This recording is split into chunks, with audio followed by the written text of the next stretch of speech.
அருமையான தேவ பிள்ளைகளே, நான் நினைக்கிறேன் ஒரு 2006ஆம் ஆண்டிலே நான் ஒரு பாடல் ஒன்று எழுதினேன், என் சமூகம் உனக்கு முன்பாய் செல்லும் என்று சொல்லி. அப்போ நான் அந்த பாடலை எழுதும் பொழுது அந்த விசுவாசம் இருந்தது. மோசே சொன்னான், ஆண்டவரே உம்முடைய சமூகம் எனக்கு முன்பதாய் செல்லாவிட்டால் நான் செல்ல மாட்டேன். அப்போ அப்படி ஒரு வைராக்கியம் அவனுக்கு இருந்தபடினால ஆண்டவர் மேகஸ்தம்பமாக அக்னி சம்பமாக அவனுடைய பிரயாணத்திலே மோசையோடு கூட இஸ்ரவேல் ஜனங்களோடு கூட ஆண்டவர் இருந்து அவர்களை ஆச்சரியமாய் அற்புதமாய் நடத்தினார். அதே வண்ணமாக என்னுடைய வாழ்க்கையிலும் நான் ஜெயிப்பது உண்டு. ஆண்டவரே, நான் எங்கே ஊழியத்துக்கு போகிறனோ எங்கே போகிறனோ உம்முடைய பிரசன்னம் என்னோடு வரணும், என் சமூகம் வரணும், அப்படி தான் நான் ஜெபிச்சு கொண்டு போவேன். அப்போ நான் அந்த பாடல் எழுதி எனக்குரிய 10-13 வருஷங்களுக்கு பிறகு தான் இந்த சம்பவம் எனக்கு நடைபெற்றது. எனக்கு தெரியாது, ஆனாலும் கர்த்தர் அந்த சூழ்நிலையிலும் என்னோடு கூட இருந்து அதிசயமாக அற்புதமாக என்னை மீட்டு தேவனுடைய நாமத்தை மகிமைப்படுத்த ஆண்டவர் கிருபை செய்திருக்கிறார். ஆமென். ஆகவே கர்த்தருக்கே எல்லா துதி கன மகிமையும் உண்டாகட்டும். இன்றைய நாளிலும் தேவ சமூகம் இல்லாவிட்டால் தேவ பிரசன்னம் என்ற தலைப்பிலே உங்களோடு கூட சில காரியங்களை பகிர்ந்து கொள்ள விரும்புகிறேன். இன்றைக்கு நீங்கள் வந்திருக்கிற நீங்கள் பாக்கியவான்கள். The people, those who are here, you are blessed people. ஏனென்றால் தேவனுடைய தேடுகிற இருதயம் உண்டோ என்று கர்த்தர் பார்த்து கொண்டிருக்கிறார். ஆகவே இந்த ஞாயிற்றுக்கிழமையிலும் கூட உங்களுக்கு நிறைய வேலைகள் இருக்கலாம். ஞாயிற்றுக்கிழமை தானே எங்களை லீவு நாள், அங்கேயும் அப்படி தான் இங்கேயும் சில அப்படி லீவு இருக்கிறது. ஆனால் அந்த லீவு நாளிலும் கர்த்தருக்கென்று ஒரு நேரத்தை ஒதுக்கி நீங்கள் ஒரு பிரயாசப்பட்டு இந்த இடத்துல வந்திருக்கிறது உங்களுக்கான முதல் வெற்றியாக இருக்கிறது. ஒரு ஆமை சொல்ல மாட்டிங்களா? ஆமேன். ஆகவே நாங்களும் இந்த வேதத்தை தூக்கிக்கொண்டு பல இடங்களில் போய் ஊழியங்களை செய்து 4 மாதம் கனடாவில் நினைக்கிறேன் நிறைய இடக்கூடிய நிறைய சபைகளை போய் பிரசங்கம் பண்ணியிருக்கார். அப்படியெல்லாம் செய்து கொண்டு இருந்து தான் இந்த வருத்தம் வந்தது. ஆனால் கர்த்தர் கைவிடையில் அவருக்காக ஓடின ஓட்டம் வீணாகவில்லை. நான் ஆண்டவரே, என்னுடைய ஊழியங்களை நீ நினைவுக்கு கூர்ந்தீர், என்னுடைய வாழ்க்கையில் நீர் இருந்தபடியால் தான் நான் ஜீவனோடு இருக்கிறேன். இன்றைக்கும் கூட இந்த 2வது தரம் இந்த நோர்வேயில் வந்து தேவனுடைய வார்த்தையை கொடுக்க கர்த்தர் கிருபை பாராட்டியிருக்கிறார். அருமையான தேவ பிள்ளைகளே, தேவ பிரசன்னம் எங்களுடைய வாழ்க்கையிலே வரும் பொழுது, தேவ பிரசன்னத்தில் நாங்கள் நிற்கும் பொழுது கர்த்தர் எங்களோடு இருந்து பெரிய காரியங்களை செய்வார். ஆமென். பெரிய காரியங்கள். அப்படி தேவ பிரசன்னம் எங்களோடு இருக்க வேண்டுமா இருந்தால் நாங்கள் தேவ பிரசன்னத்தை வாஞ்சிக்க வேண்டும். வேண்டால் ஆண்டவர் சொல்லி இருக்கிறார், எங்கே 2 பேரோ 3 பேரோ என்னுடைய நாமத்தினாலே கூடி வருகிறீர்களோ உங்கள் மத்தியில் நான் இருக்கிறேன். இன்றைக்கு நாங்கள் 2-3 பேருக்கு மேலே இருக்கிறோம். ஆண்டவருக்கு நாங்கள் நன்றி செலுத்தணும், சோத்திரம் பண்ணணும். வேந்திரியுமா? ஆண்டவர் 200-300 என்று சொல்லாமல், 30 என்று சொல்லாமல், 40 என்று சொல்லாமல் 2 பேரோ 3 பேரோ, அந்த 2 பேர் 3 பேர் கூடி வாழ்வதே பெரிய விஷயம்.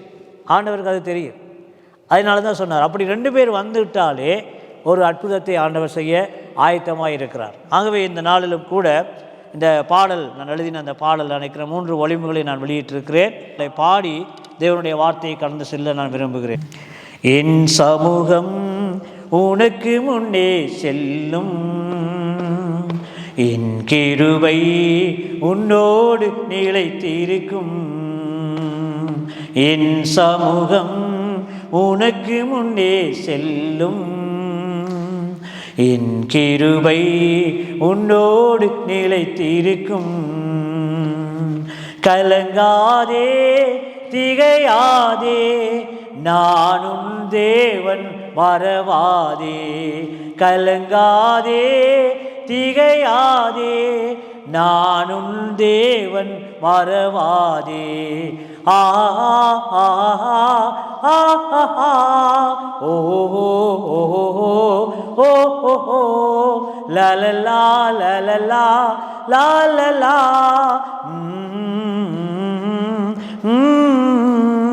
என் சமூகம் உனக்கு முன்னே செல்லும், என் கிருபை உன்னோடு நிலைத்திருக்கும்.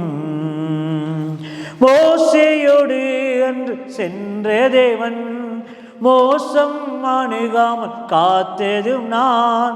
மோசேயோடு அன்று சென்ற தேவன் மோசம் அணுகாமல் காத்ததும் நான். ஆபிரகாமை அழைத்ததும் நான், ஆசீர்வதித்து காத்ததும் நான். ஆபிரகாமை அழைத்ததும் நான், ஆசீர்வதித்து காத்ததும் நான். என் சமூகம் உனக்கு முன்னே செல்லும், என் கிருபை உன்னோடு நிலைத்திருக்கும். ஆடுகளின் பின் சென்ற தாவீதை தெரிந்து கொண்டதும் நான். ஆடுகளின் பின் சென்ற தாவீதை தெரிந்து கொண்டதும் நான். அரவணைத்து அபிஷேகித்து அதிபதியாக உயர்த்தியதும் நான். அரவணைத்து அபிஷேகித்து அதிபதியாக உயர்த்தியதும் நான். என் சமூகம் உனக்கு முன்னே செல்லும். என் கிருபை உன்னோடு நிலைத்திருக்கும். யோசுவாவோடு சென்ற தேவன் யோர்தானை கடக்க செய்ததும் நான். யோசுவாவோடு சென்ற தேவன் யோர்தானை கடக்க செய்ததும் நான். யோசனையில் பெரியவர் நான், அதிசயம் செய்திடும் தேவனும் நான். யோசனையில் பெரியவர் நான், அதிசயம் செய்திடும் தேவனும் நான். என் சமூகம் உனக்கு முன்னே செல்லும். என் கிருபை உன்னோடு நிலைத்திருக்கும். கலங்காதே திகையாதே, நான் உன் தேவன் மறவாதே. கலங்காதே திகையாதே, நான் உன் தேவன் மறவாதே. ஆஹா ஆஹா ஓ ஓ ஓ லலலா லலலா லலலா.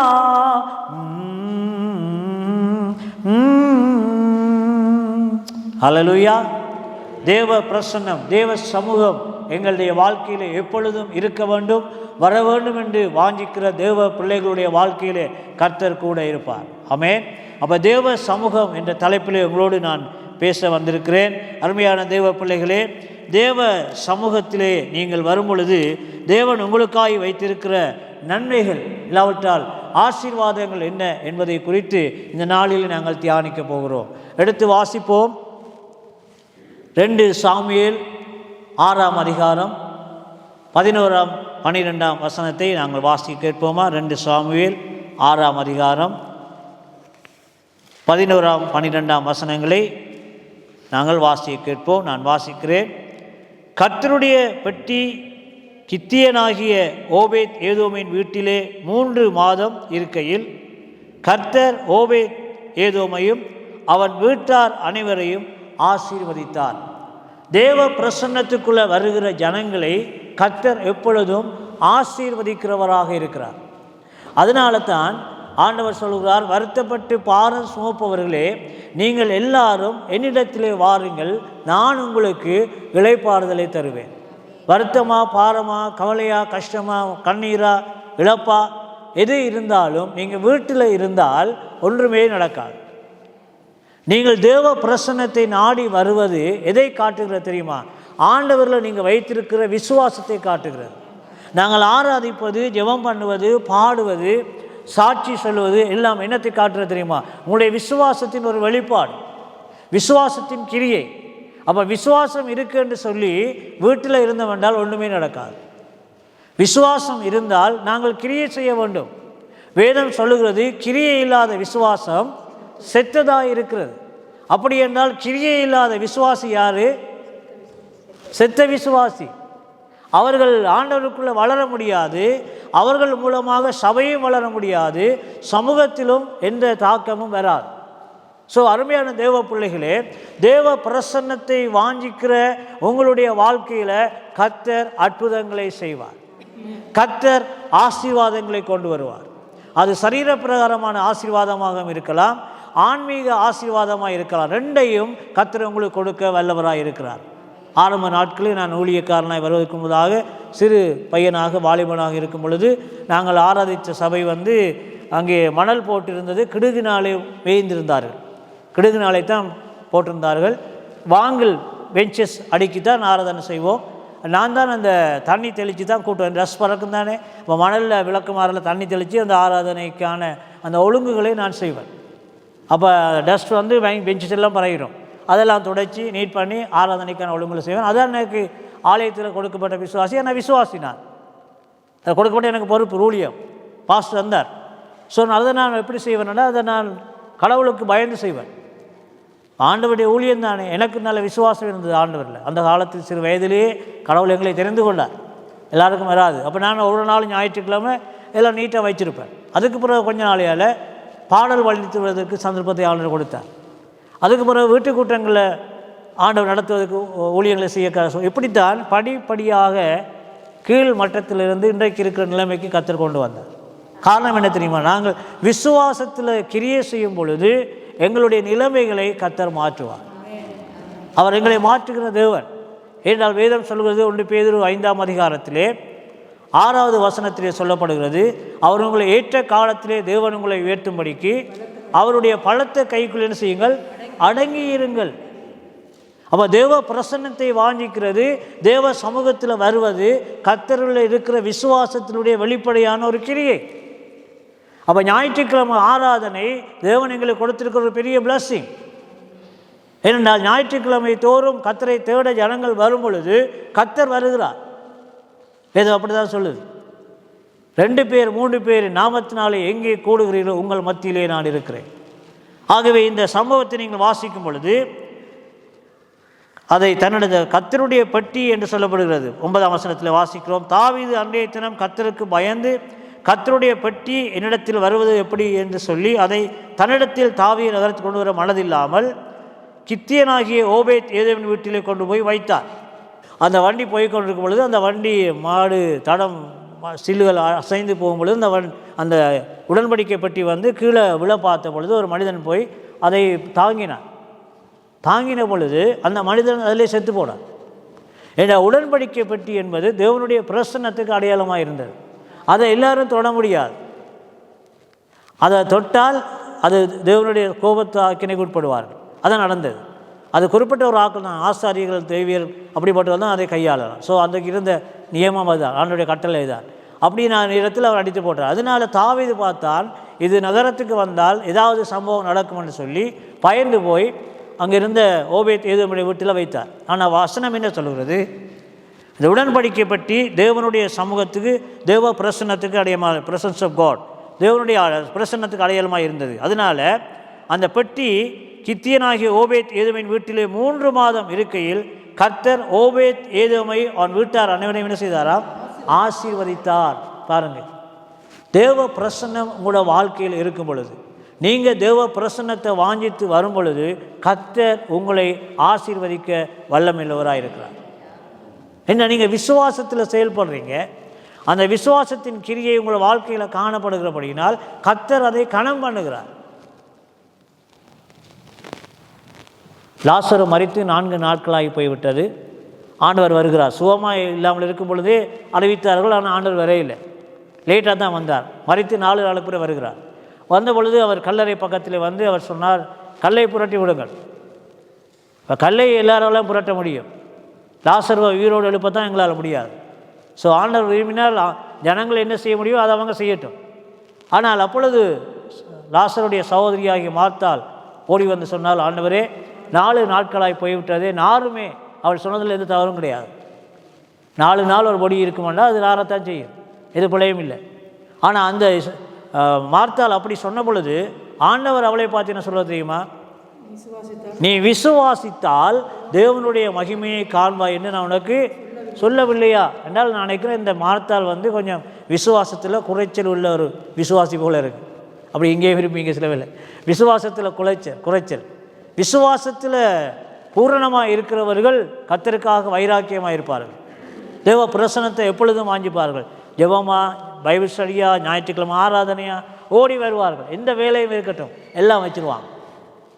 ஏனெண்டா நாங்கள் என்ன வேலை செய்யணுமா இருந்தாலும், என்ன ஆசீர்வாதங்களுக்கு வரமாக இருந்தாலும், கடவுளுடைய ஒத்தாசை இல்லாமல், உதவி இல்லாமல் எங்களால் அதை செய்ய முடியாது என்ற ஒரு விசுவாசிக்கும் பொழுதுதான் கர்த்தருடைய காரியத்துக்கு முதன்மையான இடத்தை நாங்கள் கொடுப்போம். மத்தேயு 6:33 வாசிக்கிறோம், முதலாவது தேவனுடைய ராஜ்யத்தையும் அவருடைய நீதியையும் தேடுங்கள், அப்பொழுது இவைகளெல்லாம் உங்களுக்கு கூட கொடுக்கப்படும். எப்படி கூட கொடுக்கப்படும்? சாப்பாடு தேவை, உணவு தேவை, உடை தேவை, உறைவிடம் தேவை, எல்லாம் இதுக்காக தான் நாங்கள் போராடுறோம். இது தேவைதான் எங்களுக்கு. ஆனால் இதை விட ப்ரையாரிட்டி, முன்னுரிமை என்ன தெரியுமா? கர்த்தருடைய ராஜ்யத்தை, கர்த்தருடைய காரியங்களை நாங்கள் தேட வேண்டும். அப்போ எந்த ஒரு சபை, எந்த ஒரு விசுவாசி ஆண்டவருடைய காரியங்களுக்கு முன்னுரிமை கொடுக்கிறார்களோ, முதலாவது இடத்தை கொடுக்கிறார்களோ, அவர்களை கர்த்தர் என்ன செய்கிறாரா? தேவைக்கு அதிகமாக ஆசீர்வதிக்கிறார். கூட கொடுக்கப்படும் என்று அது அர்த்தம். உங்களுக்கு தேவையான சாப்பாடு 3 நேர சாப்பாடு இருக்கா? 3 நேர சாப்பாடு இல்லை, அவர் 6 நேர சாப்பாடு உங்களுக்கு தருவார். பணம் எவ்வளோ தேவையாக இருக்கா? அந்த தேவையை மட்டும் தர மாட்டோம், அதுக்கு மேலே தருவார். ஸோ இதான் கர்த்தர் செய்கிற அதிசயம். அப்போ அருமையான தேவ பிள்ளைகளே, நாங்கள் விசுவாசிகளாக இருந்தால், தேவ பிள்ளைகளாக இருந்தால் தேவ பிரசன்னத்தை நாங்கள் வாஞ்சிக்க வேண்டும். தேவ பிரசன்னம் இருக்கிற இடத்துல தேவனுடைய ஆசீர்வாதம் கலந்து வரும். ராமேஸ்வரம் பார்க்கலாம்.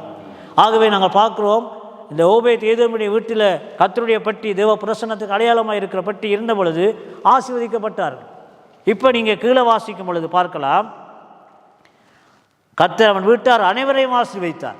அந்த வீட்டில் இருந்த அனைவரையும் ஆசீர்வதித்தார். இப்போ 12ஆம் வசனத்தில், தேவனுடைய பட்டி நிமித்தம் கர்த்தர் ஓபேத் ஏதோமின் வீட்டையும் அவனுக்கு உண்டான எல்லாவற்றையும் ஆசீர்வதித்தார் என்று தாவீது ராஜாவுக்கு அறிவிக்கப்பட்டது.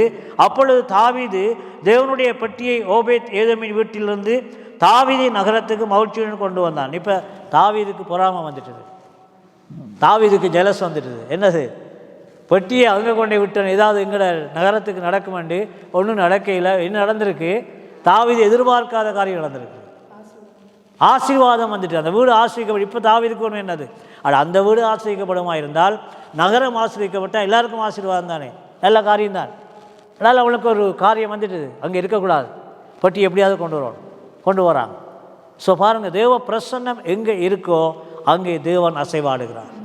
தேவன் உங்களோட ஆராதனைகளில், உங்களோட குடும்பத்தில், உங்களோட வீட்டில் நீங்கள் ஒரு 5 நிமிஷம் 10 நிமிஷம் ஒரு பாட்டு பாடி ஜெபிச்சு பாருங்கள், தேவ பிரசன்னம் உங்களோட வீட்டை நிரப்பும். உங்களோட வீட்டிலேயே அற்புதங்கள் நடக்கும். சத்ருவானுடைய வல்லமைகளை ஆண்டவர் எடுத்து போடுவார். ஆகவே ஆசீர்வதிக்கப்பட வேண்டும். ஆன்மீகமாக இருக்கலாம், சரீரப்பிரகாரமான தேவையாக இருக்கலாம், spiritual or physical needs, blessings if you need. நீங்கள் என்ன செய்யணும்? நீங்கள் you have to come to the presence of God. தேவனுடைய பிரசன்னத்துக்குள்ளே வரணும். தேவ பிரசன்னத்துக்குள்ளே வருகிற உங்களை கர்த்தர் ஆசீர்வதிப்பார். அல்லேலூயா. 2வது நாங்கள் பார்க்கிறோம், 2 நாளாகமம் 20ஆம் அதிகாரம். நான் சீக்கிரமாய் போய்கொண்டிருக்கிறேன்.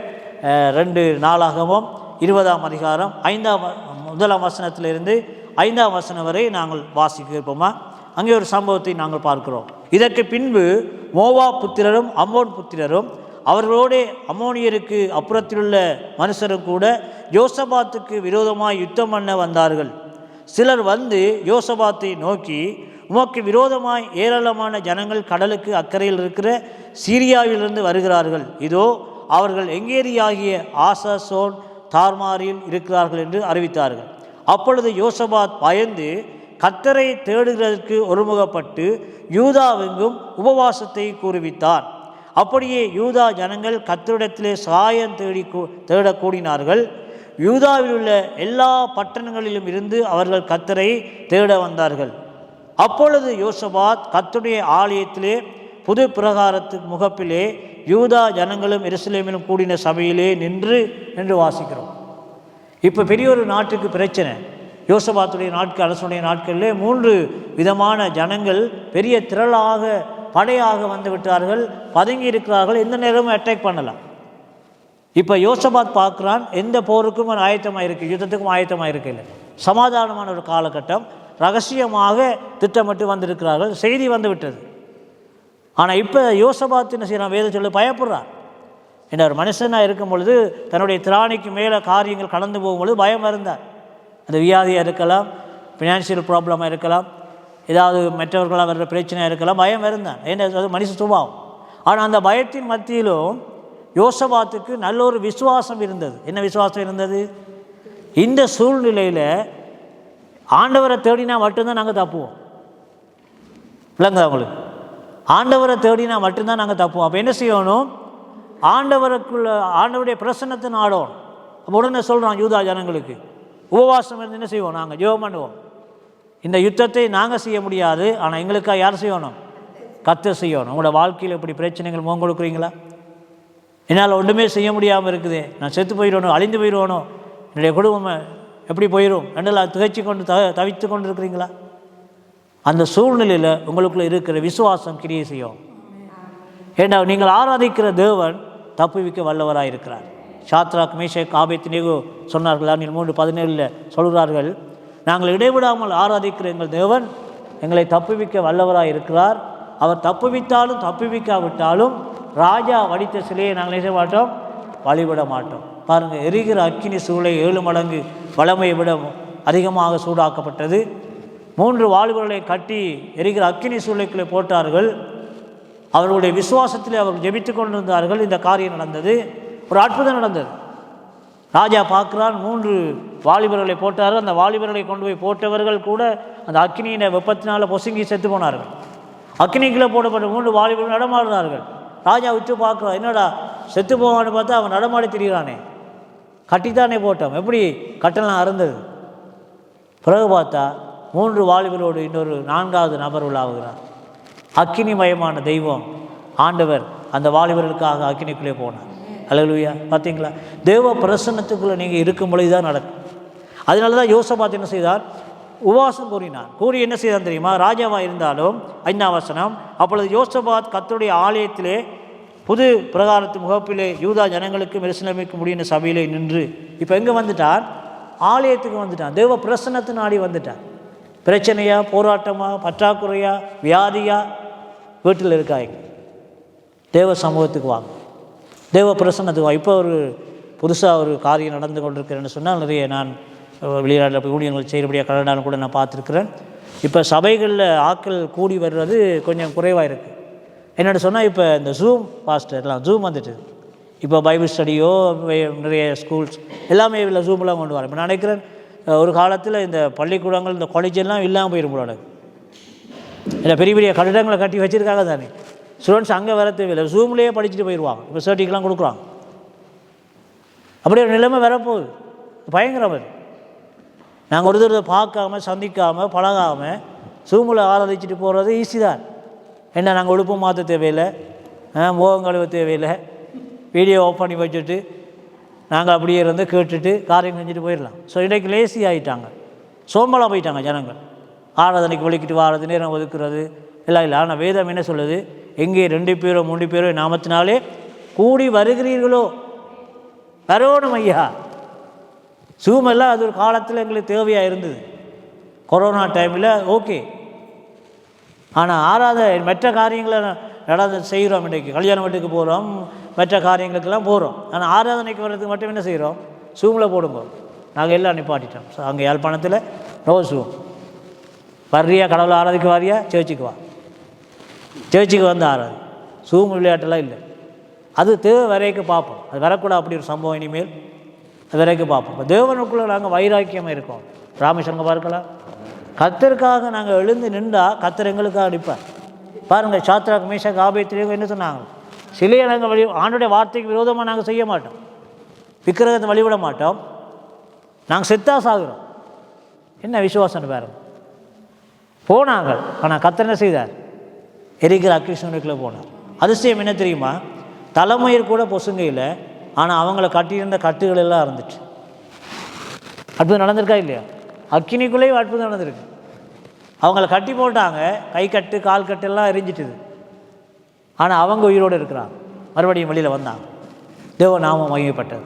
அல்லேலூயா.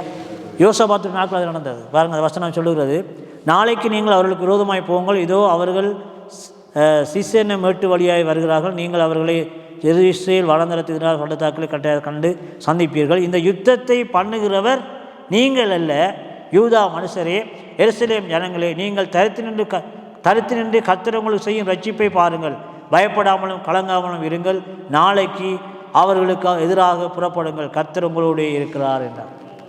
எப்படி நடந்துச்சு இந்த சம்பவம்? யூதா ஜனங்கள் எல்லாரும் கூடி வந்து ஆண்டவரை நோக்கி ஜெபிக்க ஆரம்பித்தாங்க. ராஜா ஆலயத்தில் போய் ஜெபிக்கிறான், தேவ பிரசன்னத்தில் நிற்கிறான். கர்த்தர் சொன்னார், நான் இந்த யுத்தத்தை செய்வேன்.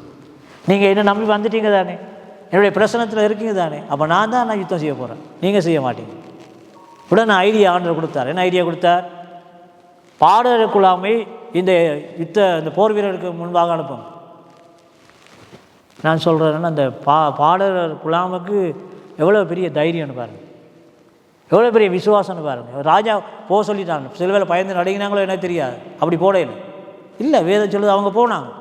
பாடகர் குழாம் போய் எதிரிகளுக்கு முன்னால் எப்போவும் கண்ணோட தான் நாங்கள் எதிரிக்கு முன்னால் போகலாம், என்ன சுட்டுட்டுறான் தானே. இவங்க மேலத்தாளங்கள் வாத்தியங்களை வாய்ச்சி கொண்டு பாடிக்கொண்டு போகிறாங்க. சில பேர் எதிரிகள் பார்த்து நையாண்டி பண்ணியிருப்பான், பரியாசம் பண்ணியிருப்பான், என்ன அது விசரன் மாதிரி வாராங்க, பாடிக்கொண்டு வராங்க. இவங்க பாடினா அவங்களோட ஆயுதங்கள் ஒன்றும் இயங்க முடியல. நான் சொல்கிற விளங்குது அவங்களுக்கு. கடவுள் யுத்தம் பண்ணார், பாடிக்கொண்டு போகும்பொழுது வேதம் என்ன சொல்லுது? என்ன சொல்லுது? பாடி துதி செய்ய தொடங்கின உடனே எதிரிகள் தங்களுக்குள்ள தங்கள் வெட்டுப்பட்டு ஒருதன் ஓடி போன. அதான் அருமையான பாடல் இருக்கிறது. துதி செய்ய தொடங்கியதும் எதிரிகள் தங்களுக்குள் வெட்டுண்டு பாடிய செய்தி, உம்மாலாகும் எல்லாமாகும், உம்மாலாகும் எல்லாமாகும், ஆகாதது உம்மால் ஆகாதது எதுவும் இல்லை. பார்த்தீங்களா? தேவ பிரசன்னத்துக்குள்ள நீங்கள் வரும் பொழுது உங்களால் முடியாது தான், ஆனால் கர்த்தர் உங்களுக்காக யுத்தம் பண்ணுவார். அதனால தான் நாங்கள் ஆராதனை அசட்டை பண்ணக்கூடாது, ஜெபங்கள் அசட்டை பண்ணக்கூடாது, தேவ படிப்புகள் வேத வாசிப்பு தியானம் அசட்டை பண்ணக்கூடாது. கர்த்தருடைய பிரசன்னம் அங்கே தான் ஐயா இருக்குது. நீங்கள் பார்க்கலாம், இயேசு அதை வாங்கித்தார், இயேசு அதை கற்றுக் கொடுத்தார், அதை விரும்பினார். எடுத்து வாசிங்க, லூக்கா 10ஆம் அதிகாரம் 38ஆம் வசனத்திலிருந்து வாசிங்க பார்க்கலாம். அங்கே ஒரு சம்பவத்தை நான் உங்களுக்கு காட்டுறேன். எவ்வளவு இம்பார்ட்டன்ட், எவ்வளவு தேவ பிரசன்னம் முக்கியமானது, எவ்வளவு அது தேவை என்பதை ஆண்டவர் வலியுறுத்தினார். இயேசு சொன்னார்,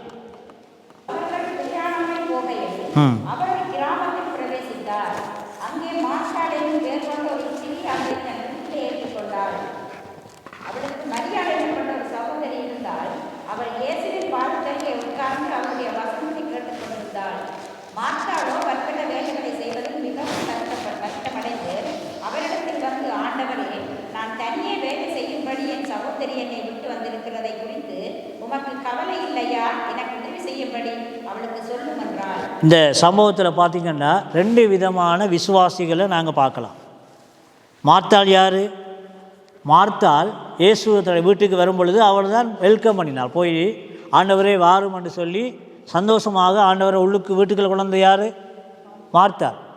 இன்றைக்கும் இயேசுவை ஏற்றுக்கொண்ட, ஆண்டவரை வெல்கம் பண்ணி வாழ்க்கையில் ஏற்றுக்கொண்டிருக்கிற விசுவாசிகள் இருக்கிறார்கள். ஆனால் இந்த விசுவாசி என்ன செய்தாவா? ஆண்டவருக்கு சாப்பாடு கொடுக்கணும், ஆண்டவரை கவனிக்கணும்னு சொல்லி அவன் என்ன செய்தா? குஸ்னியில் போய் நல்ல வேலை செய்தான். வேலை செய்து களைச்சி போய் ஆண்டவர் வந்து சொல்கிறார், ஆண்டவரே நான் குஸ்னியில் தனியாக கஷ்டப்படுறேன், உமக்கு சமையல் சாப்பாடு செய்கிறது கஷ்டப்படுறேன் ஆண்டவரே. மரியாதை என்ன செய்கிறாளாம்? உங்களுடைய பாதத்தில் வந்து உட்கார்ந்துருக்கிறார், கொஞ்சம் அவருக்கு சொல்லும், எனக்கு வந்து ஹெல்ப் பண்ண சொல்லு. நியாயம் தானே, வீட்டில் ஒரு விருந்தாளி வந்தால் கூட மாட ஒரு வேலை செய்ய தானே சீக்கிரமாக சமைச்சு முடித்து கொடுக்கலாம். ஸோ அதில் தப்பு கிடையாது. ஆனால் ஆண்டவர் இந்த சாப்பாட்டை விட அவருடைய பிரசன்னத்தில், அவருடைய சமூகத்தில் இருந்து காரியங்களை செய்கிற அந்த மரியாளை கனப்படுத்தினார், மரியாளை புகழ்ந்தார். அவர் என்ன சொல்கிறார் பாருங்கள். இயேசு அவளுக்கு பிரயோத்திரம், மார்த்தாளுக்கு பிரயோத்திரமாக, மார்த்தாளே மார்த்தாளே, நீ அநேக காரியங்களை குறித்து கவலைப்பட்டு கலங்குகிறாய். இன்றைக்கு நாங்கள் சில விசுவாசிகள் அநேக காரியங்களை குறித்து கவலைப்பட்டு கலங்கி கொண்டிருக்கிறோம். ஆராதனைக்கு போகிறதுக்கு எங்களுக்கு விருப்பம் இருக்காது, நேரம் இருக்காது, எங்களோட சொந்த அலுவலுக்கு தான் நாங்கள் எல்லாம் முக்கியத்துவம் கொடுப்போம். ஸோ அப்படி இருக்கிறாய். ஆனால் சொல்கிறார், தேவையானது ஒன்றே, மரியாள் தன்னை விட்டு எடுபடாத நல்ல பங்கை தெரிந்து கொண்டார். எது நல்ல பங்கு நினைக்கிறீங்க? எது நல்ல பங்கு? வாய்ச்சவங்க சொல்லுங்க பார்ப்போம். எது நல்ல பங்கு? மரியாள் எங்கே இருந்தால்? மார்த்தாள் குஸ்னியில் இருந்தால், மரியாள் எங்கே இருந்தால்? ஆண்டுடைய பாதத்தில் இருந்தால். ஆண்டுடைய பாதத்தில் ஆண்டவர் சொல்லுகிற வார்த்தைகளை கேட்டு தியானித்து கொண்டிருந்தார். ஆண்டவர் சொல்கிறார், சாப்பாடு அல்ல, மார்த்தாள் செய்தது அல்ல, மரியாள் செய்தது தான் எனக்கு தேவை. இன்றைக்கு நாங்கள் எத்தனை பேர் மரியாள் செய்ய விரும்புகிறோம்? தேவையானது ஒன்றே, மரியாள் தன்னை விட்டு எடுபடாத நல்ல பங்கை தெரிந்து கொண்டார். அருமையான தேவ பிள்ளைகளே, தேவ பிரசன்னத்தை வாஞ்சிப்பதை தேவன் விரும்புகிறார். அங்கே நாங்கள் நிற்கணும், அங்கே இருக்கணும். என் ஆண்டுடைய பாதத்தில் நான் கற்றுக்கொள்ளும் பொழுதுதான் எங்களுடைய வாழ்க்கை செழிப்பாகும், எங்களுடைய வாழ்க்கை வளமாகும், நாங்கள் ஆன்மீகத்தில் வளருவோம், பரலோகத்தில் ஆட்சியத்தை சுதந்திரிப்போம். ராமேஸ்வரனுக்கு பார்க்கலாம், இந்த உலக காரியங்களுக்கு தானே ஒரு நாள் ஓடி ஓடி போகிறோம். வேலை வேலை வேலை வேலை நல்லது தான், இங்கே வேலை செய்யாட்டிங்கெல்லாம் நீங்கள் சமாளிக்கலாது. எங்களோட நாட்டிலேயாவது கொஞ்சம் 2 கிழமை வேலை இல்லாட்டியும் போய் பக்கத்தில் கடையில் போய் கொஞ்சம் சாப்பாடு தாங்க, சாப்பிடலாம், கொஞ்சம் அரிசியை தாங்க, சீனியை தாங்கன்னு அவங்க தருவாங்க. கடன் வாங்கிட்டு அடுத்த மாதம் சம்பளம் எடுத்து கடன் அடைச்சிடலாம். ஆனால் இங்கேயெல்லாம் அப்படி செய்யலாது, இங்கே யாரும் தர மாட்டாங்க. அப்படி நீங்கள் உழைச்சி ஆகணும், அது வேறு பிரச்சனை. ஆனால் அதை விட தேவ பிரசன்னத்துக்குள்ளே வர்றது தேவனுடைய விரும்புகிற காரியம். ஆமென். அதே மாதிரி நீங்கள் பார்க்கலாம், ஆண்டவர் இந்த மனித குலத்துக்கான பாடுகளை எல்லாம் பட்டு 3ஆம் நாள் உயிர்த்தெழுந்து பரலோகத்துக்கு ஏறி போகும் பொழுது ஆண்டவர் சொன்னால், நான் அக்கினியினால் ஞானஸ்தானம் கொடுக்க விரும்புகிறேன். நீங்கள் எங்கே இருக்கணும்? எருசலேம் வாசிங்க. அப்போஸ்தலர் 1ஆம் அதிகாரம் 5ஆம் வசனத்தை வாசிங்க. நீங்கள் எல்லாரும் எங்கே போகக்கூடாது? எருசலேமில் இருக்கோம், எருசலேமில் காத்திருக்கணும். எருசலேம்னா என்னது? தேவ பிரசன்னத்துக்கு அடையாளம். கர்த்தர் அங்கே வாசம் பண்ணுகிறார். அப்போ அவங்க 120 பேர்கள் ஆண்டுடைய வார்த்தையை நம்பி அந்த மேல் வீட்டறையில் எருசலேமில் காத்திருந்து ஜெபித்த பொழுது, பெந்தெகோஸ்தே என்னும் நாள் வந்த பொழுது பரிசுத்தாவின் அக்கினியினால ஜனங்களை ஆண்டவர் நிரப்பினார். இந்த பரிசுத்தாவின் அபிஷேகத்தை பெற்றுக்கொண்டவர்கள் தான் கர்த்தருக்காக எழும்பினார்கள். பேதுரு எழுந்து பிரசங்கம் பண்ணினான். ஏறக்குறைய 3000 பேர்கள் அன்றைய தினத்திலே ரட்சிக்கப்பட்டார்கள். கரங்களை தட்டி கர்த்தரை மையப்படுத்த மாட்டேன். தேவ பிரசன்னத்துக்குள்ள வரும்பொழுது அபிஷேகம் வருது. ஐயா அனாயிண்டிங் வருது. கர்த்தர் உங்களை அபிஷேகிக்கிறார். நீங்கள் கர்த்தருக்காக எழும்பும் பொழுது மற்றவர்கள் மேல் அந்த அபிஷேகம் கலந்து போகுது. அவன் பிரசங்கம் பண்ணுறார். பண்ணும் பொழுது 3000 பேர்கள். அப்போஸ்தலர் 2:37 அழகாக சொல்லப்படுகிறது, இருதயத்திலே குத்தப்பட்டவர்களாய். இருதயத்திலே குத்தப்படுறா என்ன அர்த்தம்? அவங்களுடைய பாவங்களை குறித்து, அப்பிதங்களை குறித்து, தவறுகளை குறித்து கர்த்தர் உணர்த்தினார். உணர்வடைகிற இருதயம் தானே ஆண்டவரை தேடும், கடினமான இருதயம் தேடாது. சில வேலைகளை நீங்கள் இங்கே பார்க்கலாமண்ணா, அங்கே பன்னியில் தான் இருக்குது. எருமை மாடு பார்த்துருக்கீங்களா? எருமை மாடு மலையிலையும் நல்லா நனைஞ்சு கொண்டு மேய்ஞ்சி கொண்டு இருக்கும், வெயிலையும் நல்லா மேய்ஞ்சி கொண்டு இருக்கும். ஆனால் அந்த ஆடு மாடை சாதாரணமான ஆடு மாடுகளை பார்த்திங்கன்னா மழை பெய்யும் பொழுது ஓடி போய் மரங்களுக்குள்ள நிற்கும், தாவரங்களுக்குள்ள நிற்கும். எருமை மாடு நிற்காது. என்ன காரணம் நினைக்கிறீங்க? குளிரை உணரக்கூடிய தன்மையும் அதுக்கு இல்லை, வெயிலை உணரக்கூடிய தன்மையும் அதுக்கு இல்லைன்னா அதனுடைய தோல் தடிப்பாக இருக்குது. அதை உணரக்கூடிய தன்மை இல்லை. சில வேளைகள் கர்த்தர் பேசும் பொழுது நாங்களும் சில வேலை என்ன செய்வோம்? உணர்கிற அந்த தன்மை இல்லாதபடினால நாங்கள் உணர்வடைய மாட்டோம், கர்த்தருடைய காரியங்களை புரிந்து கொள்ள மாட்டோம். அதனால் எங்களோட வாழ்க்கை சபையில் இருக்கும், வந்து போவோம், ஞாயிற்றுக்கிழமை கிறிஸ்தவலாம் இருப்போம். வாரத்தில் ஒரு முறைத்தான் நாங்கள் கிறிஸ்தவங்க, மற்ற நேரத்தில் பேரில் தாங்க. தாத்தா யோவாசு, அப்பா வாசு, நானும் ஆமோசு, இன்னும் என்னங்க, வாரத்தில் ஒரு முறைத்தான் நாங்கள் கிறிஸ்தவங்க. எப்படி இருக்கிறான்? 3 தலைமுறை எங்களை பரம்பரையே கிறிஸ்தவ பேர் தான் வச்சுருக்கிறோம். நாங்கள் பிறந்ததே கிறிஸ்தவ குடும்பத்தில் தான், வளர்ந்தது கிறிஸ்துவ சபையில் தான். அதை விட நாங்கள் என்ன செய்வோம்? ஞாயிற்றுக்கிழமை மட்டும் போகிறோம் சர்ச்சுக்கு, தட்ஸ் ஓகே, அது போதும். இப்படி இருக்கிறவருக்கு அதில் ஒரு யோசனை இல்லை. ஒவ்வொரு நாளும் கர்த்தரை நாங்கள் தேடுவோம், ஒவ்வொரு நிமிஷமும் தேவனோடு நடக்கிற அனுபவம் இருக்கும். ஒரு ராமேஸ்வரம் இருக்கலாம். வேதம் சொல்லுகிறது, அங்கே சில மனிதர்கள் கடவுளோடு நடந்தார்கள், கடவுளோடு வாசம் பண்ணினார்கள். கர்த்தர் அவர்களை ஏனோக்கை குறித்து சொல்லப்படுகிறது. ஏனோக்கு தேவனோடு சஞ்சரித்தான் என்றால் தேவனோடு வாழ்ந்தான், தேவனோடு நடந்தான். He walked with Jesus. கடவுளோடு வாழ்ந்தார், கடவுளோடு நடந்தார். நடக்கும்போது என்ன தெரியுமா? மரணத்தை காணாதபடி கர்த்தர் எடுத்துக்கொண்டார். கரங்களை தட்டுங்களப்பா, கரங்களை தட்டுங்கள. மரணத்தை காணாதபடி எடுத்துக்கொள்ளப்படுறது லேசான காரியம் இல்லை. அது 2 பேருக்கு தான் வேதத்தில் கிடைச்சது. ஒன்று எலியாவுக்கு, அடுத்தது ஏனோக். கடவுளோடு அந்தளவுக்கு அவங்க தேவ பிரசன்னத்தில் நெருக்கமாக இருந்தாங்க. இப்போ தேவ பிரசன்னத்தில் நீங்கள் வரும் பொழுது கர்த்தர் உங்களோட வாழ்க்கையில் அற்புதம் செய்வார், அற்புதம் செய்வார். அப்போ யோசபாத்துடைய வாழ்க்கையில் அற்புதம் செய்தார். அப்போ உங்களோட வாழ்க்கையில் ஆசீர்வாதம் வேணுமா? தேவ பிரசன்னத்தில் வரணும். உங்களோட வாழ்க்கையில் வெற்றி வேணுமா? யோசபாத்துக்கு பயங்கரமான ஒரு சூழ்நிலை வந்தது, வெற்றி தேவையாக இருந்தது. இந்த எதிரி எல்லாரையும் கொலை சொல்ல வேண்டியிருப்பாங்க. ஆனால் எதிரியை முறியெடுத்தது யார்? கர்த்தர். யோசபாத்துடைய வாழ்க்கையில் வெற்றி தேவையாக இருந்தது. அன்றைக்கு வெற்றி தேவை, கர்த்தர் அதை வெற்றியாய் முடித்தார். அல்லேலூயா. காரணம், அவன் தேவ பிரசன்னத்துக்குள்ளே வந்தார், தேவன பிரசன்னத்துக்குள்ளே ஜனங்களை கொண்டு வந்தார். உபவாசம் இருக்க வச்சார். யூதா ஜனங்கள் எல்லாரும் வந்தார்கள். எப்படி வந்தார்கள் தெரியுமா? அந்த 20ஆம் வசனம் 13ஆம் வசனத்தை வாசிங்க. கொஞ்சம் பெரிய நல்ல ஒரு காரியம் உங்களுக்கு சபை மக்களுக்கு நான் சொல்கிறேன். சில வேளைகள் எங்களோட நாட்டில் விதை பிரச்சனை ஒன்று இருக்குது. ஞாயிற்றுக்கிழமை வருவாங்க, பெற்றார் வருவாங்க, பிள்ளைகளை காணையில். பிள்ளைகள் எங்கேன்னு கேட்டால் அவங்க டியூஷனுக்கு போயிட்டாங்க. பாஸ்டர் மகன் ஓஎல் பாஸ் பண்ணி ஏஎல் படிக்கிற பாஸ்டர் அவர் டியூஷனுக்கு போயிட்டார். ஞாயிற்றுக்கிழமை இனி வரமாட்டார். Very good.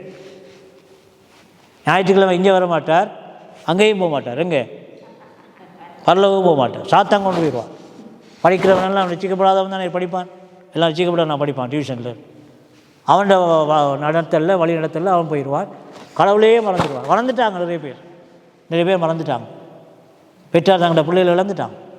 ஏன் தெரியுமா? ஞாயிற்றுக்கிழமை கொண்டு வரையில் அவன் டியூஷன் போய் வேறு இடங்களுக்கெல்லாம் போய் தேவையில்லாதெல்லாம் கற்றுக்கொண்டு அவன் அழிஞ்சு போயிட்டான். ஸோ வாசிங்க 13ஆம் வசனத்தை வாசிங்க.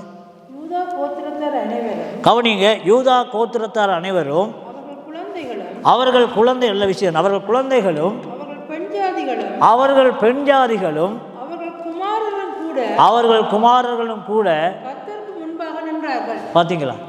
ஒரு நைட் ப்ரேயர் வச்சா எத்தனை பேர் நாங்கள் குடும்பமாக வர்றோம், ஃபேமிலியாக வர்றோம்.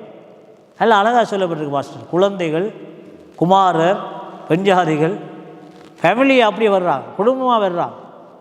அதான் பிளஸ்ஸிங். அதான் கர்த்தர் அந்த ஜெபத்தை கேட்டார். அவங்க அந்த உபவாச ஜெபத்தை கர்த்தர் கேட்டு எதிரிகளை துரத்தினார்.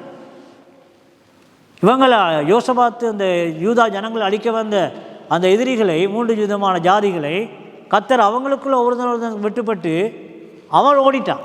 துண்டக்கான துணிக்கான ஓடிட்டான். ஆனால் யோசபாத் வெற்றி பெற்றான். யுத்தமே பண்ணையில் குடின பாடிக்கொண்டு போனார். கர்த்தர் யுத்தம் பண்ணினார். உங்களோட வாழ்க்கையில் இப்படி போராட்டங்கள், பிரச்சனைகள், என்ன செய்கிறது? நான் தோற்று போய் விடுவனோ, என்னை முடிஞ்சது என்ற வாழ்க்கை, என்னுடைய பிரச்சனையோடு போராட்டங்கள் வந்திருக்கிறீங்களா? உங்களோட வாழ்க்கையில் இயேசு அற்புதம் செய்வார். இயேசுவை நீங்கள் தேடினால், இயேசுவை நீங்கள் ஆராதித்தால், இயேசுவுக்கு முன்னுரிமை கொடுத்தால், முதலாவது இடத்தை கொடுத்தால், கர்த்தர் உங்களுக்காக யுத்தம் பண்ணுவார். ஏன்னா அவர் யுத்தத்தில் வல்லவர். அவர் யுத்தத்தில் வல்லவர். ஆகவே யோசபாத்துடைய வாழ்க்கையில் ஒரு பெரிய வெற்றி கர்த்தர் கொண்டு வந்தார். ஆகவே அருமையான தேவ பிள்ளைகளே, உங்களுடைய வாழ்க்கையிலும் அந்த வெற்றியை கொடுக்க ஆண்டவரால் முடியும். எத்தனை பேர் நம்புறீங்க? எத்தனை பேர் ஆமே சொல்லி கரங்களை வைத்து ஆமே சொல்லுங்களேன். ஆமே.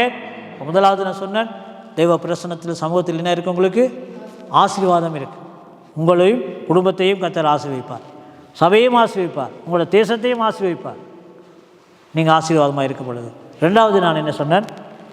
உங்களுக்கு விரோதமாக எழும்புகிற சத்துருவை தேவன் முறியடித்து உங்களுக்கு வெற்றியை தருவார். அது எதுவாக இருக்கலாம். ஃபினான்ஷியல் ப்ராப்ளம் ஒரு எதிரி தான், உங்களுக்கு வியாதி ஒரு எதிரி தான்.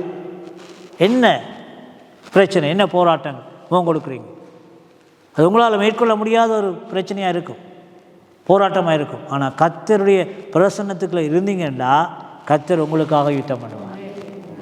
எரிக்கோ மதில் பெரிய ஒரு மதில், அதை யாராலும் ஒன்றும் செய்யலை. அந்த நாட்களில் இந்த மாதிரி இருக்கிற அந்த பீரங்கிகள், குண்டுகள் ஒன்றும் இருக்கையில் அந்த அந்த மதிலுக்கு மேலே வீடுகள் கட்டியிருந்தார்கள். அந்த பெரிய மதில், அதை இடிக்கிறேன்னா லேசான காரியம் இல்லை. ஆனால் ஆண்டவர் சொன்னார், நான் இடிப்பேன். யோசுவாவுக்கு சொன்னார், என்ன செய்? என்னுடைய பிரசன்னத்தை வாஞ்சிக்க ஜனங்களை நடத்து. அப்போ எரிகோ மதிலை சுற்றி ஆண்டவர் சொன்னார், 6 நாளும் ஜனங்கள் என்ன செய்ய வேணும்? அமைதியாய் வரணும். இந்த வார்த்தையை நம்பி அவங்க அமைதியாக வரணும். அதே மாதிரி அமைதியாக வந்தாங்க. 7ஆம் நாள் சொன்னார், எக்காலம் ஊதி ஆர்ப்பரிக்க சொல்லும். எக்காலம் ஊதி கர்த்தரை ஆர்ப்பரித்த பொழுது, துதித்த பொழுது, ஆராதனை செய்த பொழுது ஒரு அற்புதம் நடந்தது. என்ன தெரியுமா? அந்த மதில் வெளிப்புறமாக விளையில் மதிலெல்லாம் என்ன செஞ்சிச்சு? உள்புறமாக விழுந்துச்சு. அதுதான் கர்த்தர் செய்தது. யோசிச்சு பாருங்கள், வெளிப்புறம் விழுந்து நடந்திருக்கும், சுற்றி கொண்டு போனவெல்லாம் சேர்த்துருப்பான். அதுதான் கர்த்தர் செய்கிறது. நாங்கள் நினைப்பதற்கும் வேண்டுவதற்கும் அதிகமாய் செயல்படுகிறது. கரங்களை தட்டி கர்த்தரை மையப்படுத்து. அப்போ கர்த்தர் உங்களுக்கு வெற்றி உங்களோட கையில் இருக்குது. நீங்கள் என்ன எவ்வளோ தூரம் ஆண்டவருக்கு விசுவாசம் கொடுக்குறீங்க, எவ்வளோ தூரம் உங்களோட அந்த வெஃபன், அந்த ஆயுதம், விசுவாசம் என்ற ஆயுதத்தை பாவிக்கிறீங்க. அந்த விசுவாசம் என்ற ஆயுதத்தை நீங்கள் சரியாக பயன்படுத்தினீங்கன்னா நீங்கள் நினைப்பதற்கு வேண்டுவதற்கு அதிகமாய் கர்த்தர் செய்வார். வெற்றிக்கு மேல் வெற்றி. ஹல்லேலூயா. ஆகவே அருமையான தேவ பிள்ளைகளே, சோர்ந்து போகாதீங்க. பிரச்சனையை கண்டு சோர்ந்து போயிடாதீங்க. ஃபினான்ஷியல் ப்ராப்ளம் கண்டு சோர்ந்து போயிடாதீங்க. எதிரிகளை கண்டு என்ன வருது உங்களுக்கு, சோர்ந்து போயிடாதீங்க. கர்த்தரை நம்புங்க. கர்த்தரை நம்பினால் அற்புதம் நடக்கும். அல்லேலூயா. ஆண்டவர் சொன்னார் வார்த்தையில் பார்த்து, நீ விசுவாசித்தால் மகிமையை காண்பாய். நடந்தது. ஆறி போன அழுகி போன லாசருவை ஆண்டவர் வெளியே வாழ்ந்து அழைத்த பொழுது அவன் உயிரோடு எழுந்து வந்தான். பெரிய ஒரு மிராக்கள், பெரிய ஒரு அற்புதம். மார்த்தாள் திகைச்சு போயிருப்பான். மார்த்தாளுக்கு தெரியல வெளியிலே வாழ்ந்து சொல்கிறவர் எப்படிப்பட்டவர், கல்லை புரட்டி விடுன்னு சொல்கிறவர் எப்படிப்பட்டவர்னு அவளுக்கு தெரியல. கொஞ்சம் விசுவாச குறைச்சலாக இருந்தால் பிறகு கண்டு கொண்டான். ஆகவே எங்களுடைய வாழ்க்கையிலும் இப்படி காரியங்கள் இருக்கலாம். ஆகவே அருமையான தேவ பிள்ளைகளே, நீங்கள் தேவ சமூகத்தை தேவ பிரசன்னத்தில் ஏதாவது அந்த பாட்டு எழுதினான். மோசையோடு சென்ற தேவன் மோசம் அணுகாமல் காத்தார். ஆபிரகாமை அழைத்து அவனை ஆசீர்வதித்து அநேகருக்கு ஆசீர்வாதமான தகப்பனாய் மாற்றினார். தாவீதை தெரிந்து கொண்ட தேவன் என்ன செய்தார்? அவனை அரசனாய் மாற்றினார், அதிபதியாய் மாற்றினார். யோசுவாவோடு இருந்த ஆண்டவர் யோர்தான் பிரவாகித்து ஓடுகிற காலம், அங்கே போட் சர்வீஸனும் இல்லை. ஆனால் அந்த யோர்தானை கடந்து தான் இவங்க போகணும் கானானுக்குள்ள. அப்போ ஆண்டவர் சொன்னார், ஆலோசனை கொடுத்தார். ஆலோசனை கர்த்தர். அற்புதம் நடக்கும் நாளைக்கு. இன்றைக்கு ஜனங்களை பரிசுத்தப்படுத்த சொல்லி நாளைக்கு அற்புதம் நடக்கும். ஜனங்கள் தேவ பிரசன்னத்துக்குள்ளே வந்தார்கள், தங்களை சுத்திகரித்து கொண்டார்கள், ஆண்டவருக்கு முன்பாக தங்களை சரி செய்தார்கள், பரிசுத்தப்படுத்தினார்கள். ஆண்டவர் சொன்னார், நாளைக்கு அற்புதம் நடக்கும். 4 பேர் உடன்படிக்கை பெட்டியை சுமந்து கொண்டு போனவர்கள் தேவ பிரசன்னத்தோடு கால்களை வைத்த பொழுது பிரவாகித்து ஓடுகிற யோர்தான் நதி 2 பிளந்தது. தேவன் அற்புதம் செய்து கொண்டு போனார். பார்த்தீங்களா? ஆண்டவருடைய அற்புதங்கள் அதிசயமான வழிநடத்திலே நாங்கள் புரிந்து கொள்ள முடியாது. ஆனால் விசுவாசத்தில் செயல்படும் பொழுது கர்த்தர் பெரிய காரியங்களை எங்களுக்கு செய்வார். அடுத்ததாக நாங்கள் பார்க்கிறோம், இன்னொரு சம்பவத்தை நாங்கள் பார்க்க போகிறோம், டக்குன்னு பார்க்க போகிறோம். வாசிங்க லூக்கா எழுதின சுவிசேஷம் 13ஆம் அதிகாரம் 10ஆம் வசனத்திலிருந்து வாசிங்க பார்க்கலாம். உங்களுக்கு ஹீலிங் வேணுமா, உங்களுக்கு பிசாசின் பிடிகளிலிருந்து விடுதலை வேணுமா, தேவ பிரசன்னத்தில் நில்லுங்க. தேவ பிரசன்னத்தில் வந்தால் தான் விடுதலை. தேவ பிரசன்னத்தில் நிற்கிற உங்களை கர்த்தர் தொடுவார். அது பிசாசின் காரியங்களாக இருக்கலாம், வியாதியாக இருக்கலாம், எதுவாக இருந்தாலும். ஒரு ஓய்வு நாளில் அவர் ஜெப ஆலயத்தில் போதகம் பண்ணி கொண்டிருந்தார். ஒரு ஓய்வு நாளில் அவர் ஜெப ஆலயத்தில் போதகம் பண்ணி கொண்டிருந்தார். அப்பொழுது 18 வருஷமாய் பலவீனப்படுத்தும் ஆவியை கொண்ட ஒரு ஸ்திரீ அங்கே இருந்தாள். அவள் எவ்வளவு நிமிரக்கூடாத கூனியா இருந்தாள். இயேசு அவளை கண்டு தம்மிடத்தில் அழைத்து இஸ்ரியே உன் பலவீனத்தினால் விடுதலையாக்கப்பட்டாய் என்று சொல்லி அவள் மேல் தமது கைகளை வைத்து உடனே அவள் நிமிர்ந்து தேவனை மகிமைப்படுத்தினாள். அருமையான தேவ பிள்ளைகளே, இது ஒரு பெரிய ஒரு மிராக்கள். என்னென்னு சொன்னால், 18 வருடமாக ஒரு ஸ்திரீ, ஒரு கூனி என்று சொல்லுவோமே, கூணலான அந்த ஸ்திரீ என்ன செய்தாலாம்? 18 வருடமாக ஜெபாலயத்தில் என்ன செய்திருப்பாள்? ஜெபித்து கொண்டிருந்தார். யோசிச்சு பாருங்கள். நல்லா நிமிர்ந்து நடக்கிறவனே இன்றைக்கு ஜெபிக்க வரமாட்டான், ஆராதனைக்கு வரமாட்டான், என்ன வாசம் பைபிள் வர பஞ்சியாக இருக்குது. இந்த கூனி எவ்வளவு கர்த்தரை நம்பினான், ஆண்டவரை நம்பினான். 18 வருடமாக போகிறான், ஆனால் ஒரு சரீரத்தில் இருந்த விடுதலையும் இல்லை. ஆனால் பரவாயில்லை, கூணலாக இருந்தாலும் என்ன செய்யும், நான் கூனி கொண்டாது பரலோகத்துக்கு போகணும். நிமிர்ந்து நிற்கிறவன் பரலோகம் முடியாது, கூனி கொண்டாது இருக்கிறவன் பரலோகம் போட அவள் வாஞ்சித்து கூணிக்கொண்டே போகிறான். 18 வருடமாக அந்த ஜெபாலயத்தில் இருக்கிறான். அந்த ஜெபாலயத்தில் அந்த 18 வருடமாக அவள் இருந்த பொழுது ஒரு நாள் வந்தது, அற்புதத்தின் நாள். இயேசு அங்கே போகிறார். அங்கே இயேசு போய் எத்தனை பேரை பார்த்துருப்பார்? நிறைய பேரை பார்த்துருப்பார் தானே. ஆனால் இயேசுடைய பார்வை விசேஷித்த பார்வையாக இந்த கூனியின் மேலே விழுந்தது.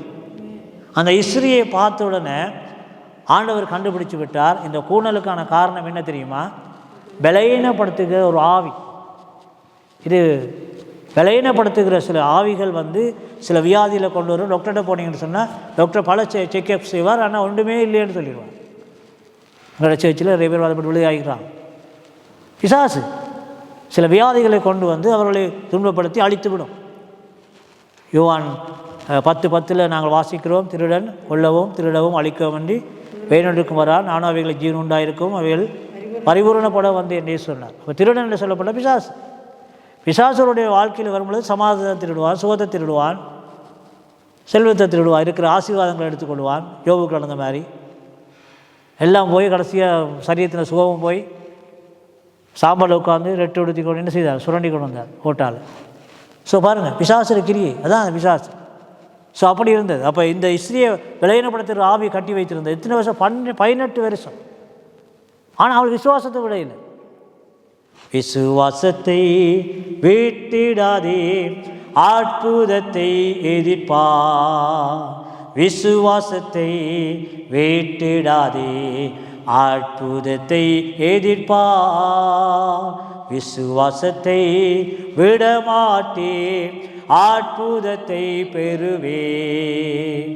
விசுவாசத்தை விடமாட்டேன், அற்புதத்தை பெறுவேன். இப்படியே பாடிக்கொண்டு போனால் திரு ஜெபாலயத்தில் அப்படியே பாடிக்கொண்டு வந்திருக்கா போல. ஆண்டவர் வந்தார், கண்டார், தொட்டார். அல்லேலூயா. கூப்பிட்டு ஆண்டவர் தொட்டார்.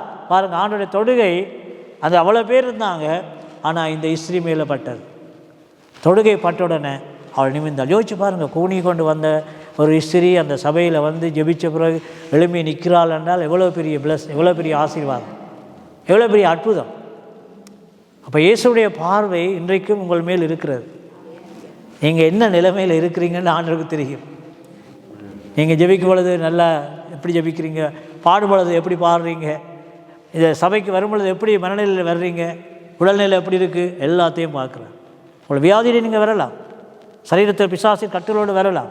கர்த்தர் பார்க்குறார். எவ்வளவு நீங்கள் அவரை மகிமைப்படுத்த விசுவாசத்தில் செயல்படுறீங்களோ அந்தளவு கர்த்தர் உங்களோட வாழ்க்கையில் ஒரு பெரிய அற்புதம் செய்வார். அல்லேலூயா. அதான் சொன்னார், விசுவாசித்தால் தேவனுடைய மகிமையை காண்பார். ஆகவே அருமையான தேவ பிள்ளைகளை, இந்த மாலை வேளையில் ஒரு அற்புதத்தின் நேரம். இயேசு அற்புதம் செய்ய வல்லமையுள்ளவராக இருக்கிறார். தேவ பிரசன்னத்துக்குள்ளே வந்திருக்கிறீங்க. ஆலயத்தில் வருவது தேவ ஆசீர்வாதம், மிகுந்த ஆசீர்வாதம். ஆலயத்துக்கு வர்ற உங்களை ஆண்டவர் செழிக்க பண்ணுவார். 91 சங்கீதம் வாசித்தோம். உன்னதமான ஒரு அடைக்கலத்தில் வருகிறவன், மறைவில் இருக்கிறவன் சர்வ வல்லவரின் நிழலில் தங்குவார். அப்போ என்ன அர்த்தம்? அது உன்னதமானுடைய மறைவில் இருக்கிறவன் தேவனோடு இருக்கிறவன், தேவனோடு நடக்கிறவன், தேவ பிரசன்னத்துக்குள்ளே இருக்கிறவனுக்கு கர்த்தருடைய பாதுகாப்பு உண்டு, அடைக்கலம் உண்டு. அப்போ ஆண்டவர் என்ன செய்கிறாராம்? 15ஆம் வசனத்திலே வாசிக்கிறோம், ஆபத்து நாளில் அவன் என்னை கூப்பிடுவான், நான் அவனை தப்புவித்து அவனை நான் கனம் பண்ணுவேன். பார்த்தீங்களா? 15ஆம் வசனத்தில் இருக்குது. அப்போ நீங்கள் 192ஆம் சங்கீதம் 13ஆம் வசனத்தை வாசிங்க, பார்க்கலாம். 13ஆம் வசனத்தில் சொல்லப்படுது, வாசிங்க. அந்த ஆலயத்திலே நாட்டப்பட்டவர்கள் செழித்திருப்பார்கள். ஓ, கர்த்தருடைய ஆலயத்திலே நாட்டப்பட்டவர்கள் இப்படிய தேவனுடைய பிரகாரங்களில் என்ன அர்த்தம்? தேவனுடைய சமூகத்தில், தேவனுடைய பிரசன்னத்தில் எப்படி இருப்பார்களா? செழித்திருப்பார்கள். நீங்கள் கர்த்தருக்காக வைராக்கியமாக ஓடுவீங்க. ஆன்மீகத்தில் ஒரு பெரிய செழிப்பு இருக்கும். ஆண்டவர் சொன்னார் தானே, எசேக்கியேல் பார்த்து உலர்ந்த எலும்புகளை பார்த்து என்ன செய், தீர்க்கதரிசனம் சொல்லு. உலர்ந்த எலும்புகள் உயிரடைஞ்சது. சில வேளை சபையில் நாங்கள் இருந்தாலும் சில வேளை எங்களுடைய ஆவிக்குரிய வாழ்க்கை உலர்ந்து போன நிலைமையில் இருக்கலாம். இப்போ தேவ பிரசன்னத்துக்கு வந்தீங்கன்னா தான் உங்களுக்குள்ள செழிப்பு வரும். நான் சொல்கிற விளங்குதான் உங்களுக்கு? தேவ பிரசன்னத்தில் வரும் பொழுது அவர்கள் செழித்திருப்பார்கள். யார்? தேவனை விசுவாசிக்கிற ஜனம், தேவனை தேடுகிற ஜனம், தேவனை ஆராதிக்கிற ஜனம் செழித்திருக்கும்.